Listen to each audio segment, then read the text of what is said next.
அருட்பெரும் ஜோதி அருட்பெரும் ஜோதி தனி பெரும் கருணை அருட்பெரும் ஜோதி எல்லா செயல் கூடும் என் ஆணை அம்பலத்தே எல்லாம் வல்லன் தனையே ஏத்து.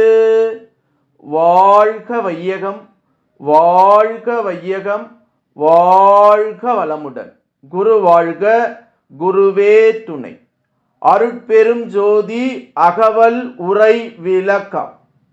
மூவொரு நிலையின் முடிநடு முடிமேல் ஓவர விளங்கும் ஒருமை மெய்ப்பொருளே என்று திரு அருள் பிரகாச வள்ளலார் ராமலிங்க சாமிகள் பாடி அருளச் செய்த திருவருப்பா அகவல் வரி பாடல்.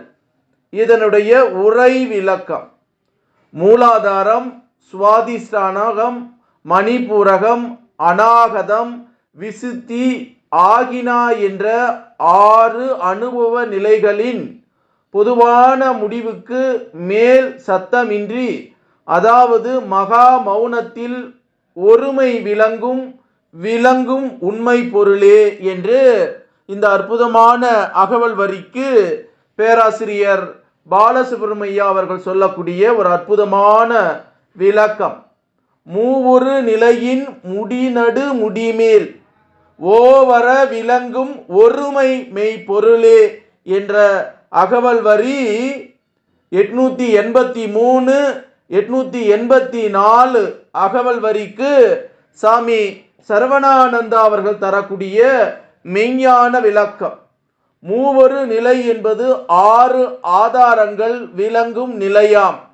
இந்த 6 ஆதாரங்கள் மேலே 7வதாக விளங்கி கொண்டு உள்ளது நிராதார நிலையாகும். இந்த நிராதார நிலை முடிநடு நிலையாம், அதாவது தலைநடு இடமாம். சிரசு நடு பீடத்தின் மீது ஓவர நீக்கமின்றி விளங்குகின்றதாம். அந்த ஒன்றாகிய மெய்ப்பொருளை கடவுள் எங்கும் எப்போதும் விளங்குகின்றாரோ என்றாலும் இம்மனித வடிவில் சிர நடுவிலே வெளிப்பட்டு கரு தோற்ற முதல் உடல் இருக்கும் வரையிலே திகழ்ந்து கொண்டுதான் இருக்கின்றாராம். இந்த நீராத நிலையிலே இருந்து கீழ் 6 ஆதாரங்கள், அந்த 6 ஆதாரங்களும் உயிர் உடம்பு முழுவதற்கும் வேண்டும் எல்லா ஆற்றலும் வழங்கி விளங்கி செயல்படுகின்றதாம் என்று சாமி சரவணானந்தா அவர்கள் சொல்லக்கூடிய மெய்ஞான விளக்கம். மூவொரு நிலையின் முடிநடு முடிமேல் ஓவர விளங்கும் ஒருமை மெய்ப்பொருளே என்று இந்த அகவல் வரியை வள்ளல் பெருமான் பாடுகிற போது, மனிதனாக பிறந்திருக்கக்கூடிய நாம் மனித வாழ்க்கையிலே வாழறோம். அந்த மனித வாழ்க்கையிலே வாழ்கிற போது நமக்குள்ளாக இருக்கக்கூடிய அகத்தை உணரும். தந்தைதார் ஈருயிர் ஒன்று சேர்ந்து தழைத்ததிர் உடலாய் உலகில் வந்தேன். அந்த ஈர் வினை உயிர்கள் அளித்த சொத்தெல்லாம் என்,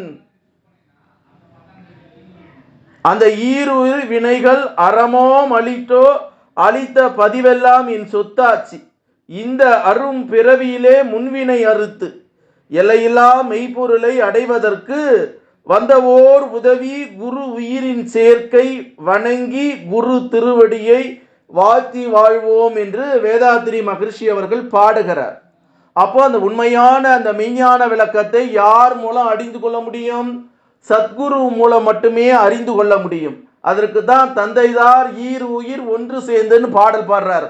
தாயினுடைய நல்ல ஒரு வித்தும் தந்தையுடைய வித்தும் பிறந்து நம்ம இந்த பூமியில வந்திருக்கிறோம். நம்ம வந்த நிலையை மறந்துட்டு சொந்த நிலையை பார்க்கிறோம். அதுதான் சொல்லுவாங்க, வேண்டா வெறுப்பா புள்ள பித்து காண்டா மிருகன்னு பேர் வச்சோம்.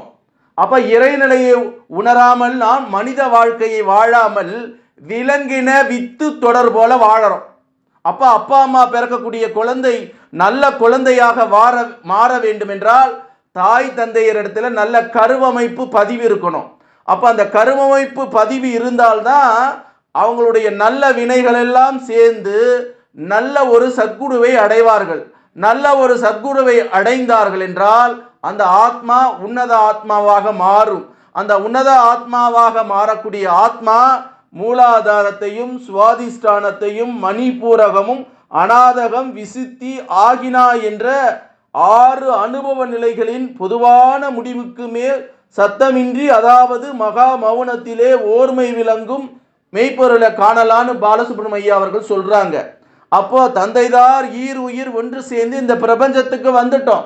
வந்து ஞானகுருவினுடைய எண்ணத்தை நாம் உணர்ந்து கொள்ள வேண்டும். மூலாதாரம் என்பது நிலத்தை குறிப்பது, சுவாதிஷ்டானம் என்பது நீரை குறிப்பது, மணிப்பூரகம் என்பது நெருப்பை குறிப்பது, அநாதகம் என்பது காற்றை குறிப்பது, விசுத்தி என்பது நம்மளுடைய அந்த விண் துகள்களை குறிப்பது, ஆகினா என்பது சொர்க்கவாசல் திறக்கிறாங்களே வைகுண்ட ஏகாதேசி அன்னைக்கு எதை சொல்றாங்க? நம்மளுடைய புருவ மத்தியிலே இருக்கக்கூடிய இந்த ஆகினா சக்கரத்தை உணர்ந்து உச்சிக்கு போய் துரியம் என்று சொல்லக்கூடிய அந்த வாசலை திறந்து ஏக இறைவனோடு ஒன்றி கலந்து உயிர்கலப்பு பெறணும். இதுதான் மனிதனுடைய வாழ்க்கை. அப்படி இல்லாம கண்டதே காட்சி கொண்டதே கோலமாக வாழக்கூடிய மனித இனம் இப்படி போச்சுன்னா என்ன, 7 பிறவி எடுக்குமா. தனக்கு குழந்தையை போட்டு பெத்துக்கொண்டு அந்த வாழ்க்கையை தான் வாழ்வான உண்மையான அந்த ஆத்ம ஞானத்தை சில பேருக்கெல்லாம் அந்த அந்த இறைவனோடு ஒன்றி கலந்து பெறக்கூடிய பாக்கியம் நமக்கு கிடைக்கணும். அப்ப கிடைக்கக்கூடிய பாக்கியமே உண்மையான நிலை. இதைத்தான் வள்ளல் பெருமான் மரணமில்லா பெருவாழ்வை வாழலாம்.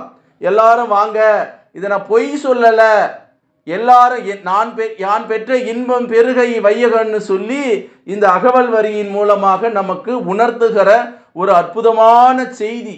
இந்த செய்தியை யார் உணர்ந்து கொள்கிறார்களோ, யார் கேட்கிறார்களோ, இந்த கருத்தை அவர்கள் வாழ்க்கை புண்ணியப்படும். அவர்கள் தொடுகிற காரியம், தொடங்க போகின்ற காரியம் எல்லாம் தொட்டதெல்லாம் பொன்னாகும். அவர்கள் கருவிலே திருவுடையான் என்று சொல்லக்கூடிய நாண குழந்தையை பெறுவார்கள். அவர்களுடைய வாழ்க்கை பொருளாதார மேன்மை அகநோக்கி இருக்கும். அவங்கள பார்த்தாவே ரோஜா பூ பார்க்குற மாதிரி இருக்கும் அவருடைய முகத்தை. அப்படி ஒரு ஞானிகளாக, மகான்களாக, நன்மக்களாக அவர்கள் மாறுவார் என்பது சத்தியம் என்று சொல்லி, அருட்பெரும் ஜோதி அருட்பெரும் ஜோதி தனி பெரும் கருணை அருட்பெரும் ஜோதி எல்லாம் செயல் கூடும் என் ஆணை அம்பலத்தே எல்லாம் வல்லன் தனையே ஏத்து இன்று வருமோ நாளைக்கு வருமோ அல்லது மற்ற என்று வருமோ அறியேன் எம் கோவே துன்று மலை வெம்மாயற்று வெளிக்குள் வெளிக்கடந்து சும்மா இருக்கும் சுகம் என்று பாடி அருளச் செய்த திரு அருள் பிரகாச வள்ளலார் ராமலிங்க சாமிகளின் திருவடியை வணங்கி இந்த பூமியிலே வாழக்கூடிய சித்தர்கள், ஞானிகள், மகான்கள், ஜீவமுக்தர்களுடைய திருவடியை வணங்கி இறை நிலையோடு என் எண்ணத்தை கலக்கவிட்டு உங்கள் அனைவரையும் மனதார நெஞ்சார வாழ்க வளமுடன், வாழ்க வளமுடன், வாழ்க வளமுடன் என்று வாழ்த்துகிறேன். நன்றி, வணக்கம். வாழ்க வளமுடன்.